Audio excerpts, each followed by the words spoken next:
Bom dia, igreja. Vamos retornar ao nosso estudo de Atos, da nossa escola dominical, capítulo 6, porém temos que falar do 6 e do 7, porque é uma sequência. Antes, deixa eu só fazer uma pequena introdução aqui do contexto. Lá em Gênesis, vemos Deus chamando Abraão e prometendo que fará dele uma grande nação. Então, Abraão gerou Isaac, que gerou Jacó, que gerou José, que através de José o povo foi para o Egito, cresceu, se multiplicou, foi escravizado e com Moisés foi liberto.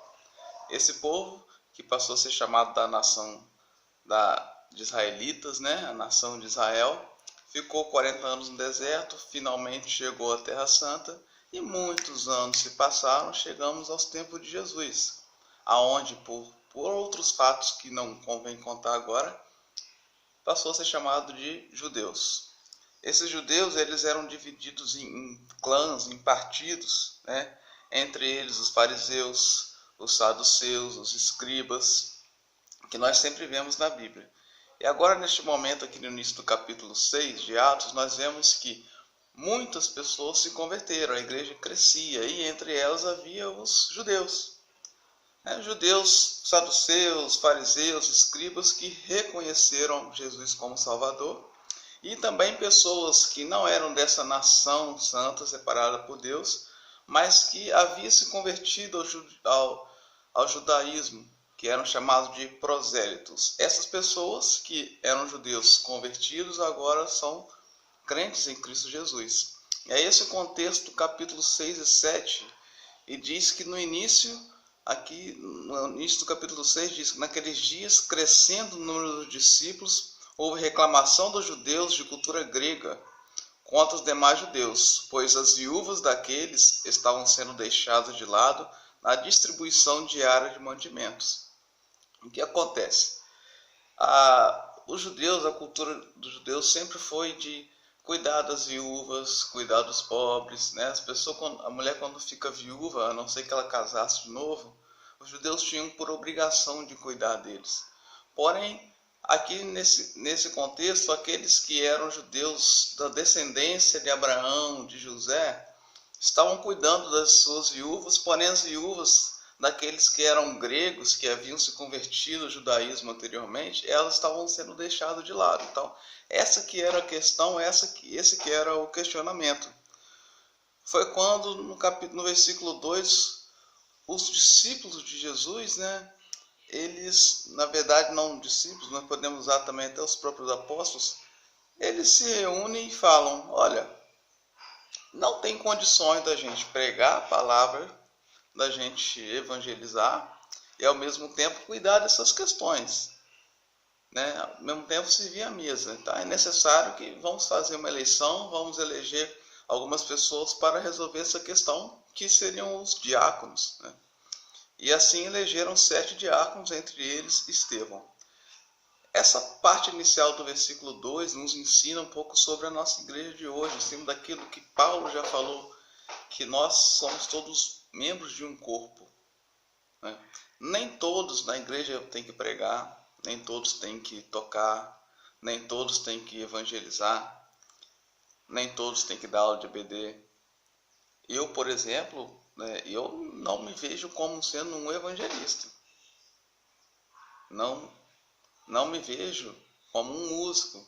Cada um tem a sua função, assim como aqui eles perceberam que a função deles era evangelizar. Para cuidar da igreja, precisava de outras pessoas, que são os diáconos. Então a igreja, cada um tem que ter a sua função. É para isso que Deus chamou, nesse versículo 2, essa verdade é o que vem para nós hoje. Então eles elegeram 7 diáconos, entre eles Estevão. Eles estariam ali para servir as pessoas, para não deixar que acontecesse de alguém ser deixado de lado na distribuição. E no versículo 7 do capítulo 6 diz: e a palavra de Deus era divulgada, de modo que o número dos discípulos em Jerusalém se multiplicava muito, e vários sacerdotes obedeciam à fé.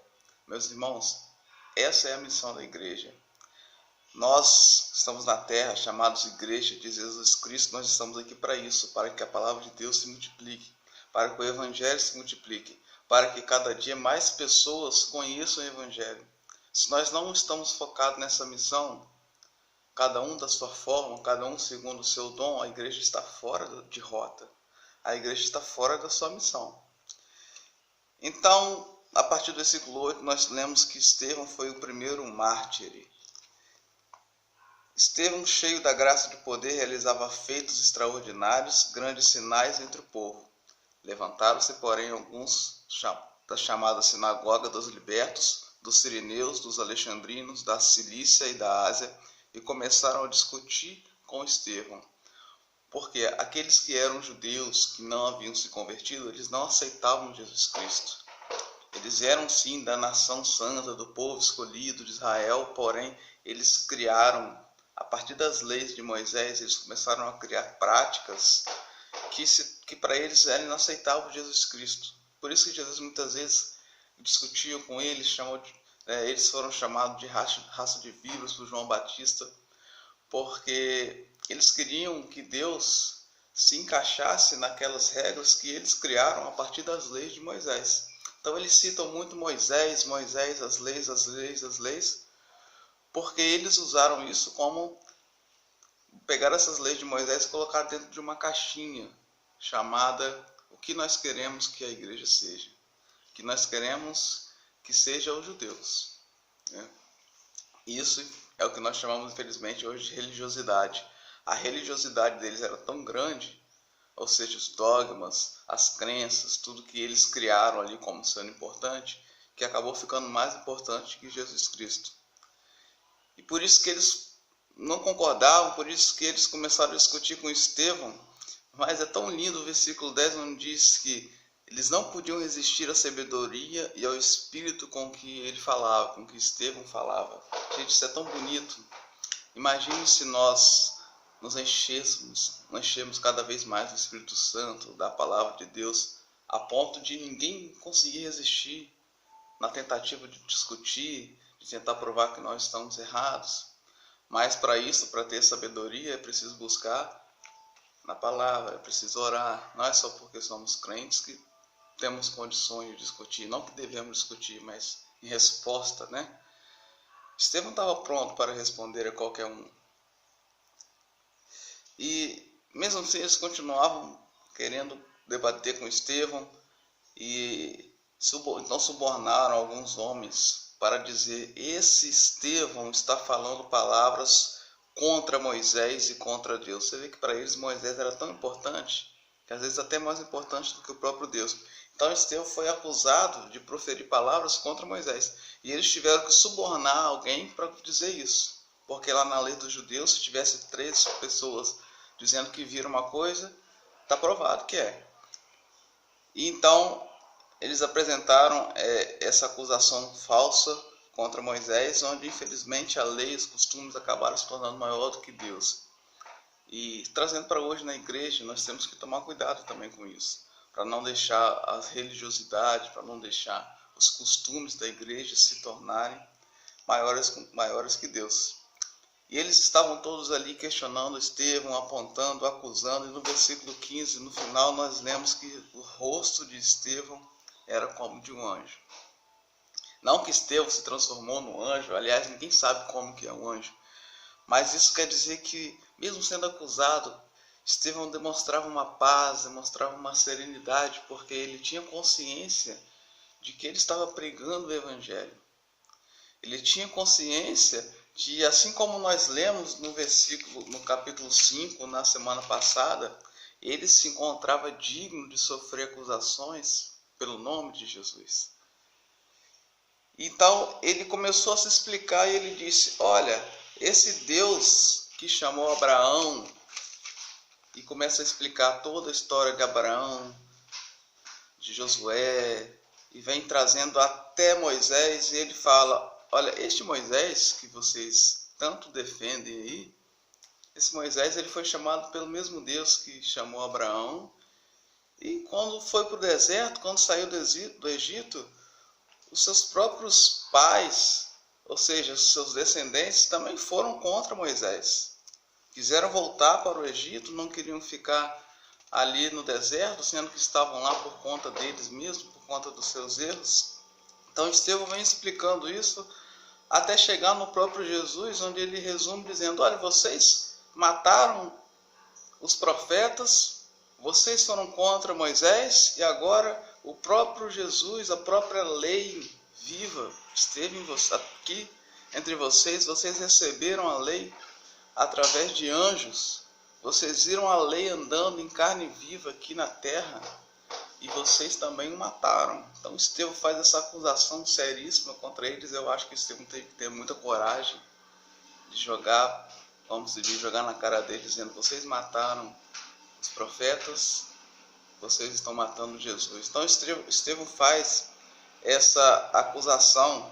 Então eles se enfureceram, ficaram com muita raiva, querendo matar Estevão. Em versículo 55 do capítulo 7 diz que Estevão, cheio do Espírito Santo, com os olhos fixos no céu, viu a glória de Deus e Jesus em pé à direita de Deus. Ele só está reafirmando o quanto certeza que ele tinha de que esse Deus de Moisés é o mesmo de Jesus, que ele não precisava se preocupar, ele não estava arrependido de nada do que ele falou. E isso foi uma coisa tão linda, né? Quem dera nós podemos olhar para o céu e ver Jesus, ver a glória de Deus, né? Ver Deus e Jesus sentado ao seu lado. Então no versículo 58 nós vemos que Estevão foi arrastado para fora e foi apedrejado.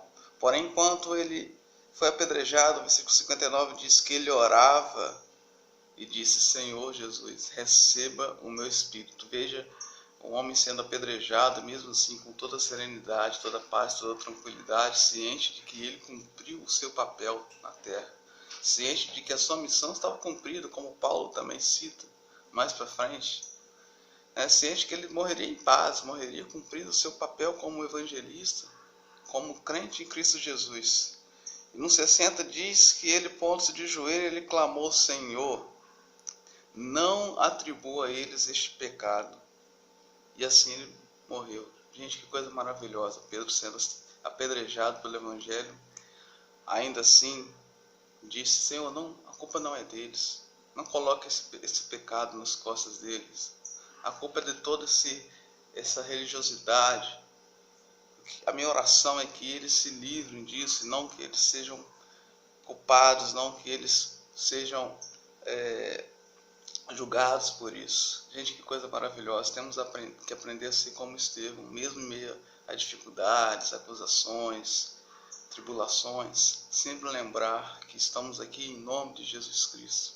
Estamos aqui para levar o seu evangelho para todos os lados, como foi dito em Atos 1:8, que nós recebemos o Espírito Santo, não para dizer que temos, mas para pregar, para levar a todo o canto, seja com dificuldades, seja sem dificuldades. Essa é a palavra de hoje, estudando o capítulo 6 e 7, que conta a história de Estevão. Que Deus lhe abençoe e que você aprenda a não viver como Estevão, mas esses princípios de nunca abrir mão da fé, nunca abandonar Jesus Cristo, mesmo em meio a essas ameaças. Sempre lembrando que o perdão de Jesus pode estar sobre aqueles que te acusam, assim como um dia esteve sobre nossas vidas. Amém.